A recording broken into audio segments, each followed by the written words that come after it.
Juneteenth has now been a federally recognized holiday for 3 years, commemorating the day the slaves in Galveston, Texas were informed of the Emancipation Proclamation and their freedom. Today, Juneteenth is being celebrated all over the country, and we'll take a look at how different places are choosing to spend the holiday. But first, here's a quick recap on the history of Juneteenth. We're inside the Slavery and Freedom exhibit at the National Museum of African American History and Culture. And with me now is museum curator Mary Elliott. Mary, thank you for being with me. Thank you so much for having me, Victor. Let's talk about the narrative that I think some people expect when we talk about Juneteenth. They think that after June 19th, 1865, that all black people in this country were free. Is that true?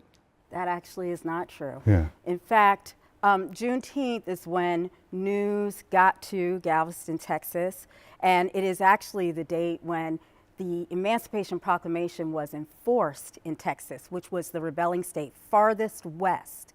And the Emancipation Proclamation only freed enslaved African Americans in the rebelling states. That meant that there are states like border states like Maryland, Missouri, Delaware, Kentucky, where there were still people who were enslaved. Some of those states did emancipation around 1864, just before the end of the war, but 2 did not. And so there were about 200,000 plus people still enslaved at that time. It wasn't until December 6, 1865, when the 13th Amendment was actually ratified. And that is when slavery ended in the nation and we were bought out of the bonds of slavery for this whole country. Miss Opal Lee, known as the grandmother of Juneteenth, says that there should be a season of freedom, that Juneteenth freed the people, 4th of July, Independence Day, freed the land. The context of a season of freedom and connecting those two holidays, talk about that if you would. You know, I'm really glad that you asked that, because thinking about a season and the 2 holidays, thinking about that time period between the commemoration of both of those days. It's really powerful because even though July 4th comes after June 19th, June 19th gives us an opportunity to reflect on the nation, who we were, who we are, and who we want to be. This is a new federal holiday, although some black people have been celebrating it for many, many years. And for people who want to celebrate and commemorate, because you say that's important too, how do they do it? How do they start? There are many people that Juneteenth is new to them. There's some that they've been celebrating Juneteenth for generations. And the fact is, Juneteenth starts in Texas. There are Emancipation Day celebrations all over, including in Washington, D.C. in April, because the enslaved African community was freed in 1862 prior to the Emancipation Proclamation Act. Now, that said, a lot of people think it's just celebration, but you're so on point when you say commemoration, because it's a moment, as we said, to reflect. There's a tremendous resource on the museum's website where we help people learn about the history of Juneteenth. We help people see how many people have historically celebrated Juneteenth. We provide a great deal of information. And one thing I want to point out is, if you look through our entire website, there's all types of material, all types of information for people to think about and reflect on the meaning of freedom as it is presented in this museum. You have a new, is it okay to call it an acquisition? Yes, we do. Of the slave badges. Yes. What is a slave badge? Slave badges were used in Charleston, South Carolina. Oftentimes we hear about African Americans who carried free papers so they could go around and prove their freedom. In this case, we have enslaved black people who were leased out. Their labor was leased out by their enslaver. So the enslaver was making money off of these men and women and their skill sets. And so to traverse that landscape in Charleston and have that limited autonomy, the enslaver actually had to register the enslaved workers that he leased out their labor so that they would receive a badge indicating who they were, where they were actually meant to work. And so that's what the slave badges are. It was a form of control, a form of surveillance. It also generated profit for the city. It generated profit for the enslavers. It generated profit for the people who leased the labor. And for African Americans, although it was a form of control and surveillance, it also enabled some of them to actually retain some of the earnings from their work so that they could purchase their own freedom. In addition to that, that limited autonomy allowed them to make contacts with others beyond plantation sites to expand their communication network. Very, very important in that fight for freedom. Mary, thank you. Thank you. One way to celebrate the holiday: check out your nearest national park and enter for free. The National Park Service is waiving entry fees at all national parks in honor of Juneteenth. This year is the first time it will be a free entry day at U.S. national parks. While entry will be free, fees will remain in effect for parking and activities like camping and fishing. Also, parks operated in partnership with outside parties may charge other fees. If you're not near a national park, no worries. There's plenty of other activities happening across the country.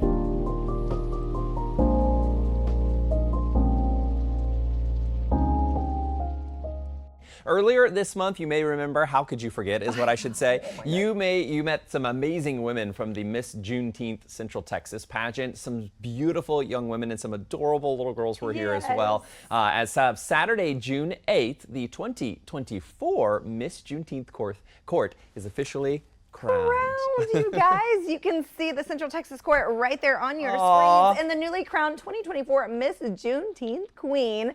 These incredible young ladies presented their talents, casual wear, formal wear, and oral responses for 3 different divisions: Little Miss, Junior Miss, and Miss Juneteenth. They shared platforms and topics they're passionate about, including bullying, heart disease awareness, reducing the literacy gap for elementary school students, and so much more. Oh my gosh, certainly living up to their slogan, which is a pageant with a purpose. Congratulations, a big congratulations to all of the participants, everybody who was a part of that. And thanks again to our friends at Gone Mad for putting this pageant on our radar. Of course, you can always find out more about what they're doing, both Gone Mad Productions and Studios and Ujima Magazine, right there at their websites. And a great way to follow them, support them, is by following them on their socials. That's so cool. I love to see that. It's so neat to see that. And the little girl, they all look stunning. They are beautiful inside and out. When you meet these women, they are just composed so elegantly, and they articulate so well. Everything about them inside and out is just absolutely beautiful. Pageant with a purpose. We love that. In honor of the Juneteenth national holiday tomorrow, the Little Rock Air Force Base hosted a Juneteenth festival today. KATV was there for the celebration at War Fit Pavilion this morning. It included kickball, softball, games, a kid zone, and poetry readings. Daybreak anchor Ryan Houston emceed the event this morning. Also at the event today, Colonel Denny Davies spoke about the true meaning of Juneteenth. It was June 19th, 1865. That we started as a United States, as an entire country, living up to those ideals from the 1700s. Event organizers went on to say that alongside the celebrations, the true importance of the holiday should not be lost. Well, good morning. By tomorrow morning, the Juneteenth flag will be flying here at the Hamilton County Courthouse. That flag raising ceremony happening later this morning. Now, this is the 4th year that Hamilton County has hosted a flag raising. Commissioner Alicia Reese says Hamilton County was among the first counties in the nation to observe Juneteenth as a holiday. That's before it became a federal holiday in 2021. Commissioner Reese says it's also special for the county as Opal Lee, known as the grandmother of Juneteenth, stopped by on her national walk campaign. Now, Lee went all over the country to garner attention for Juneteenth to be made a nationally observed holiday. Commissioner Reese says, though it's a day of celebration, it's a reminder that work still needs to be done. Juneteenth is about freedom. It's about equity. It's about inclusion. It's about one set of rules. And so in some regards, we're still fighting for some of those issues that we were fighting for when we were trying to get Juneteenth. Juneteenth is the beginning. We have to keep the message going. We've got to create the climate of one set of rules, everyone having an equal shot at the American dream. Now, county leaders and organizers of the Cincinnati Juneteenth Festival will all be here later this morning. All are invited to attend. Live at the Hamilton County Courthouse, Annie Brown, Local 12 News. And today happens to be Juneteenth. It's a nationally recognized holiday. It marks the end of slavery here in the United States. In 2021, Congress passed legislation making it a federal holiday. President Joe Biden then signed it into law. The Emancipation Proclamation of 1863 freed enslaved people in Confederate states, but did not immediately end slavery in places like Texas that was still under Confederate control. So some 2.5 years later, on June 19th of 1865, Union troops led by Major General Gordon Granger arrived to Galveston, Texas, and announced to the more than 250,000 enslaved black people in the state that they were free. Let's now check in with our Andrew Nomura, who has more not just on the historical significance of this holiday, but also all the fun stuff planned here locally today. Hi, Andrew. Hey, Kim. Yeah, here at the Water Street Plaza, it's pretty quiet now, but things will be a lot different later on this afternoon when dozens of people come here to celebrate the Juneteenth festival here in the Water Street district. It starts at 6 o'clock this afternoon. We have a graphic for you to give you all the details. Ends at 9 p.m. Packed with music, community, and culture, and just another great way to celebrate this holiday.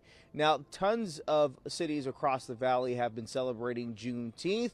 We had some over the weekend there at the World Market Center with the city of Las Vegas, Clark County, and in conjunction with North Las Vegas. Additionally, North Las Vegas had a flag raising last week. Check this out. We typically leave the flag up anywhere from 6 months to a year, and it's just a reminder of the suffrage of African Americans back in 1865, and we must never forget. It's so important that we keep this history alive and the real, true, and understanding the meaning behind the Juneteenth holiday. Well, additionally, Congressman Stephen Horsford here from Nevada will be having a civil rights roundtable with White House advisor Tom Perez, talking on things and discussing things, including protecting democracy, criminal justice reform, and decreasing the racial wealth gap, not only here in Nevada, but also across the United States. But Juneteenth is just another celebration of some of the African American accomplishments here in the United States. And it has been an unofficial holiday here throughout the United States for over 100 years in African American communities across the United States. But just like we've been saying, Kim, it officially became a holiday back in 2021. We'll send it back to you. And some people may be hearing about it for the first time, and that's okay too, because knowledge is power, and it's now up to all of us to pass the word. Thank you, Andrew. Appreciate it. Juneteenth officially became a federal holiday in 2021. It celebrates June 19th, 1865, when the last enslaved people in Texas found out they were free 2.5 years after the Emancipation Proclamation. Well, a lot of people want to celebrate, and today is the day. It is now a federal holiday. There's some festivals going on in our area, Deja Mayfield in Jacksonville, where they have some big doings planned for this afternoon. Deja's here with the details. Brian, Mariah, we are downtown Jacksonville at the Riverwalk this morning with Sabrina Johnson, who's been really instrumental in putting this event together that's going to kick off later this afternoon. When you get here, you're going to see a lot of different vendors that, again, Miss Sabrina has kind of put together so that they can get a chance to kind of sell their products and get their name out there. Miss Sabrina, can you tell us a little bit more about some of those businesses that we'll see? So it's one of the businesses that we have is called Glowmania, and that's been a staple in our community. She's moved locations, but she's remained solid here, and that's somewhere for the kids to go, have little fun activities, arcade feel. So you're bringing back the nostalgia of, you know, the old video game times. And then we have another vendor that's going to be selling t-shirts out here, and she's going to have a variety of t-shirts that you could choose from, and some with the Juneteenth celebration on there. We're going to have dots and she has the jewelry, and that's she started that business to commemorate her grandmother, because her and her grandmother used to make jewelry out of odd things around the home, and that's something that she turned into a business, and she's going to be out here today. We have Painted Tiger, who's owned by a local Onslow County principal, and she has the African American type artifacts and things that she make out of clay and everything. So you'll be seeing a lot of different vendors out here. We're also going to have a variety of food trucks. So you're going to have some barbecue with Three Tail Barbecue. You're going to have Lorraine's Kitchen. You're going to have Julie's Icy Truck, and a couple of others that are going to be out here today. So many different things to see and different vendors to stop by. You have so many different things to shop for when you come here, because we're having the Juneteenth celebration again. This kicks off at 3 o'clock downtown Jacksonville. At 1 o'clock, you guys are going to start things off with a Freedom Walk. But just to kind of touch back on why we want to kind of give people who own businesses, Black-owned people who own those businesses, is because the number of Black-owned businesses in our country, it really fell during the pandemic, and people are just trying to have access to capital and to build wealth for them and their families and for their communities. So when you shop Black-owned, or even when you shop small-owned, you're giving people right in your community the opportunity to create big opportunities for them and their families. So again, everything kicks off here starting at 3 o'clock. We have a live entertainment guest who's going to be here at 7:30 to kind of give you a sneak peek of some of the music that you'll be hearing later on this afternoon once things wrap up. All right, Marty, thank you very much. 7:44. Today marks the Juneteenth holiday. We've told you this morning about what is closed, but it's also important we remember why this holiday is observed. Elder Hanif Abdul Wahid is a local thought leader within the Black community. He also has an event planned for next month that we want to talk about as well. Good morning. Thank you so much for coming in. Really appreciate your time today. Thank you for having me, Dan. Absolutely. First and foremost, before we talk about what's happening next month, let's address the day itself. Why is marking Juneteenth so important? Well, I think the history has been kind to us in allowing us to understand that freedom is the most sacred principle that any human can aspire for, especially if they don't have it. And so Juneteenth, it commemorates the 1865 rendition of going into Texas, not to inform folks that they were free, but to enforce the law that freedom was the order of the day. And so to remember that, a lot of times that narrative gets somewhat confused to the degree that folks at that time didn't know that they were free. It was that they weren't allowed to have their freedom. And so troops had to go in to enforce that. And so to remember that is very, very important. And I must also add that it is important for us, at least here in Rochester, because there's still the vision that most folks have to make Rochester one city instead of two. Absolutely, 100% right on that. Is that why it is so important that we commemorate the day within the Rochester community? Yes, not only commemorating it and celebrating it, but planning to make sure that this freedom is everlasting and that it continues to grow so folks can stand up into their dignity. And as you just said, it's about uniting. It's about coming together rather than the separation of people. Right. Absolutely. I do want to talk about what you have planned because you've got a big event coming up on July 6th. Is this the fourth time you're doing this now? Yes, it's an Independence Day event in the it's the sacred aim of neighborhood excellence, restoring the lost property of the American people. And this is the fourth time that we're bringing this speaker in, Imam Earl Abdul Malik Muhammad. He's a Muslim American leader in the tradition of Imam W.D. Muhammad. This event is going to take place at the Memorial Art Gallery, 500 University Avenue, Saturday, July 6, 2024.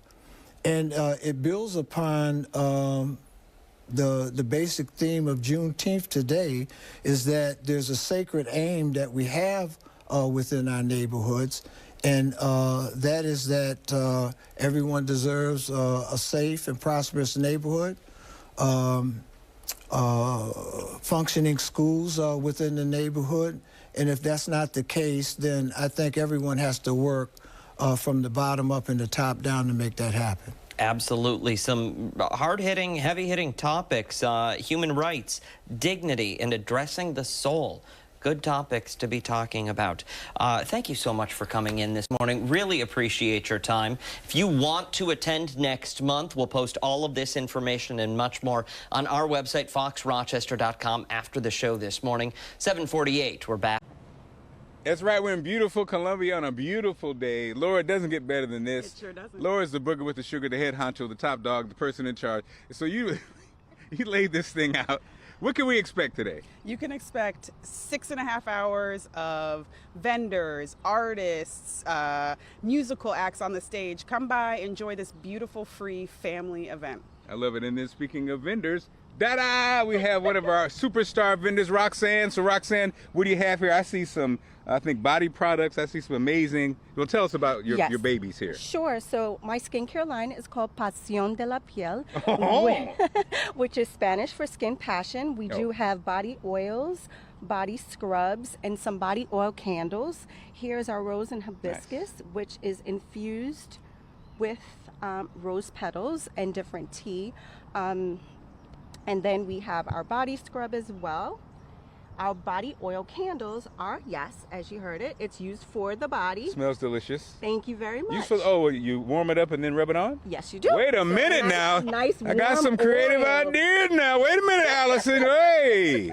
So, yes. You're one of many vendors here. And again, you know the food's going to be amazing and a beautiful day as we celebrate Juneteenth, guys. You know, and it's in Columbia. I mean, come on, Columbia is always, great place to be. You know, even just the energy, like people running around the lake this morning. So this is a great day. And hey, it's a federal holiday for those who don't know. Juneteenth is now a federal holiday. And we see, Mark, a lot of tents, it looks like, setting up and getting ready for today. Yeah, definitely. It's going to be beautiful. So starting around 2 o'clock, but it's going to, DJ, it's going to be entertainment, food. And again, just a beautiful day all in all, even though it's going to be hot. And you were just saying it's going to get hot, so you got to watch what you're doing with those candles, Mark. Just watch what you're doing. Ooh. That's too hot today. You got to be careful.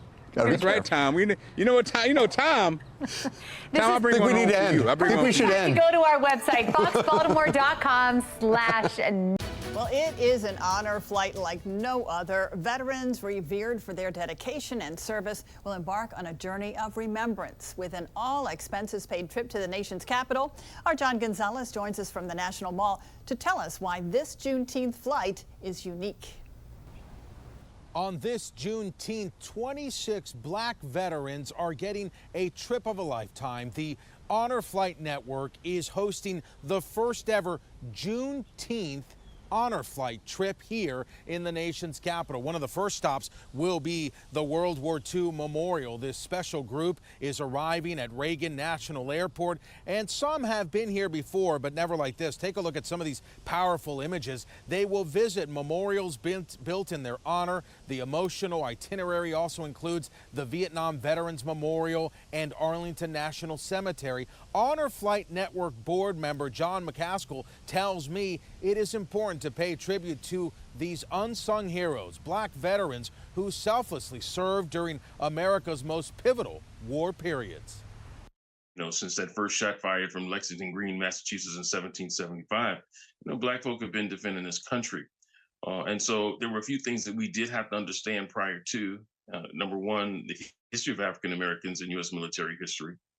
We had to really go out and not just say, oh, here's your invitation, but really compel them to come.